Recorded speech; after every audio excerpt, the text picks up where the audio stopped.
Deux méthodes non violentes. Ici j'ai un piège. Le mulot va s'introduire là, hop, et voilà, la porte va se fermer.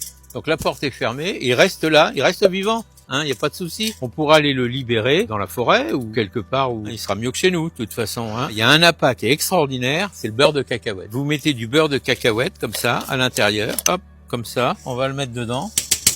L'odeur vraiment, ils en raffolent. Il faut faire en sorte de le pousser jusqu'au ressort qui va se déclencher. Il va se taper la tête et clac, c'est fermé. Bien sûr, on peut mettre du blé, bien sûr, on peut mettre des graines, tous les appâts que l'on souhaite et que l'on a surtout. L'idée, c'est qu'ils puissent déclencher la trappe.